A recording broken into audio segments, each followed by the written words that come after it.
All right, welcome back, future leaders, to this week's Explainer. We are officially in week 9 of our master's program in NGO management. And today we're tackling the big one. We're looking at a topic that literally makes or breaks organizations, NGO financial management. Essentially, we're going to bridge that absolutely crucial gap between your NGO's heartfelt mission and its hard-earned money. Because let's face it, without a solid financial foundation, even the absolute most noble causes are going to stumble. In fact, simple administrative accounting errors are actually one of the leading reasons promising NGOs are forced to shut their doors within their first 3 years. No way are we letting that happen to you. So let's take a quick look at today's syllabus. We've got 6 core pillars to cover: budgeting and cash flow, statements and basic ratios, internal controls and fraud, compliance and grant reporting, audits and financial sustainability, and finally, transparency and community trust. Mastering these is exactly what's going to prepare you for that executive director's chair. Let's jump in. Starting things off with Section 1, budgeting and cash flow. Now, I really don't want you to look at a budget as just some boring spreadsheet of limitations. Think of it more like your organization's strategic blueprint. It shows exactly how you intend to build and sustain your mission. So, say we have a group called Arts for Youth, right? They might have a $200,000 operating budget. They'd use this blueprint to allocate exactly 60% to program costs, like art supplies, workshops, things like that. And the remaining 40% goes to operations and fundraising. Once you grasp the nuances between your day-to-day operating budgets, your specific project budgets, and your long-term capital budgets, you gain the power to translate your strategic vision into actual, on-the-ground reality. But for these blueprints to actually work in the real world, your financial goals absolutely have to be SMART: specific, measurable, achievable, relevant, and time-bound. You can't just say, hey, we want to raise more money this year. That doesn't work. You need to say something like, we aim to increase individual donations by 15% by Q3 to fund a new mobile health clinic. Setting goals with that level of precision guides your resource allocation perfectly, and honestly, it builds donor trust from day one. Funders want to see exactly what you're trying to achieve and how you're going to measure your success. So if the budget is your blueprint, think of the cash flow statement as your fuel gauge. It tells you exactly when the tank is running low. And it's typically divided into 3 buckets: operating, investing, and financing activities. Now, a lot of nonprofits experience some pretty wild fluctuations in cash flow, mostly because of the unpredictable timing of donations. Imagine a homeless shelter that consistently sees a dip in funds every December right after their holiday campaigns wrap up. They desperately need this cash flow statement to forecast that exact dip. That way, they ensure essential services, like meals and heating, are fully funded until those spring donations finally roll in. All right, moving right along to Section 2, statements and basic ratios. Let's look at how we actually measure the ongoing health of an NGO.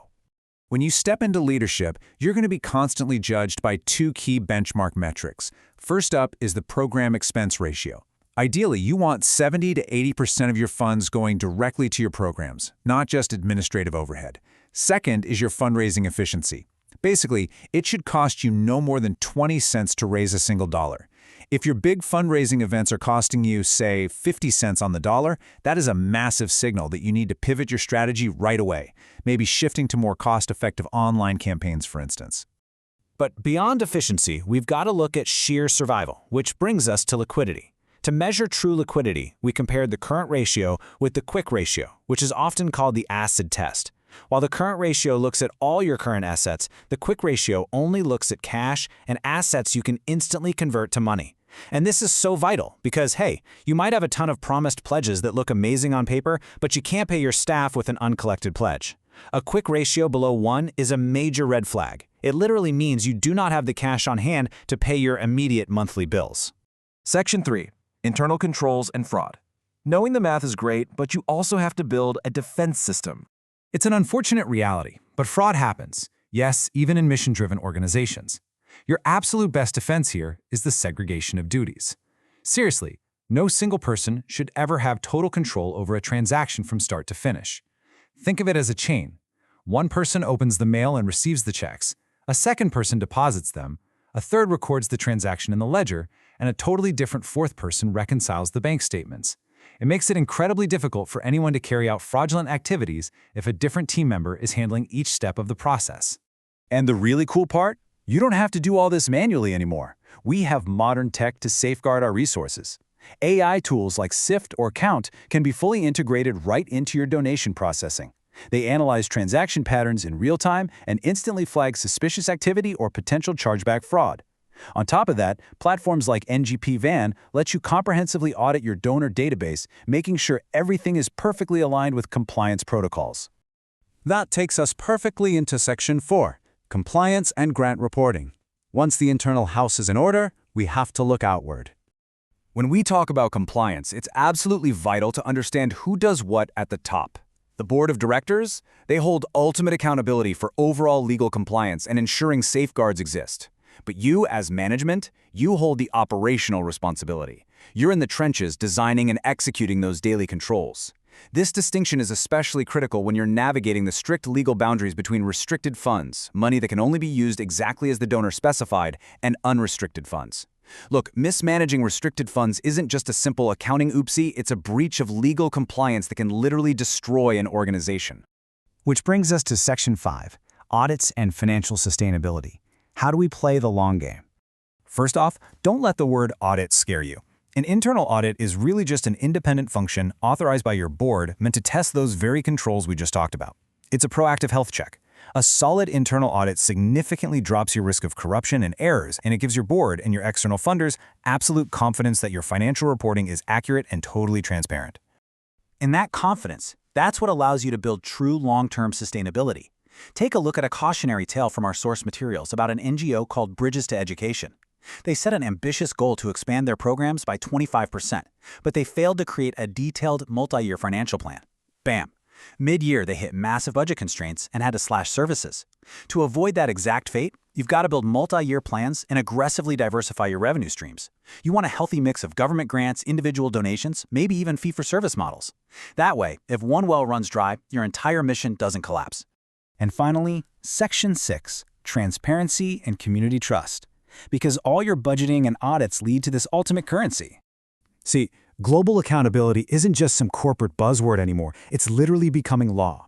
For example, look at the 2018 amendment to the NGOs Act in Tanzania.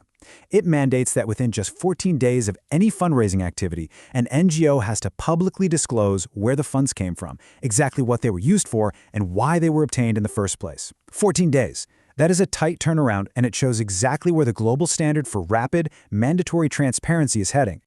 Ultimately, whether you're navigating complex government mandates like the one in Tanzania, or you're just trying to manage community expectations, robust financial reporting is fundamentally about one thing: preserving trust. Your donors, from the massive multi-million-dollar foundations down to the individual just chipping in $10 online, they part with their money because they trust you. They believe you have the competence to translate their hard-earned dollars directly into the impact you promised. So, to wrap up this week's Explainer, I want to leave you with a final thought to mull over. When you do finally step into that executive leadership role, you're going to face incredible pressure. How will you masterfully balance these incredibly strict financial rules, these tight ratios, and rigid compliance mandates with the immediate and often desperate human realities of the communities you're actually serving? Remember, financial management isn't just about balancing the books, it's about making sure those books actually serve the people. Thanks for hanging out with me for Week 9, and I'll see you in the next Explainer.